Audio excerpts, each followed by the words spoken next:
Icera-inĩ rĩake cukuru-inĩ wa Moita mwena wa Kilgoris, gavana wa Narok Samuel Tunoini nĩorĩtie maabitha a borithi kũgacĩrithia ũgitĩri gĩcigo-inĩ gĩkĩ thutha wa ngahĩha cia mahinda kwa mahinda iria iragagia thayũ wa mũingĩ.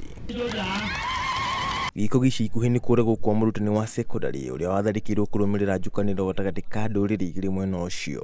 Nilikuwa nimetumana kusema tena pole kwa ule mwalimu ambaye tulipoteza kwa sababu ya hao watu wahalifu ambaye walienda kuingilia huko. Na kwa sababu bwana OSPD iko hapa, nafikiri tumeshauriana na yeye kuona vile tutaimarisha, kwanza kuona ya kwamba wao wahalifu wamekamatwa.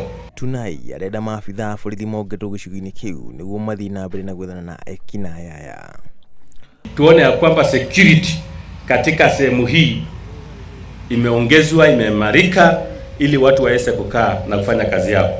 Mheshimiwa Governor, tunakuomba katika location hii, hata kama police ama AP hawatapatikana, tunakuomba Mheshimiwa Governor kwa unyenyekevu, hata kama ni askari wa county wawekwe katika Ndoluo ndio waweze kufanya kazi katika location hii. Ona athuri a itura marauga uyu ni thina wigite ikari na hahu na ikahingisha mirutĩre ya wĩra ya mũingĩ.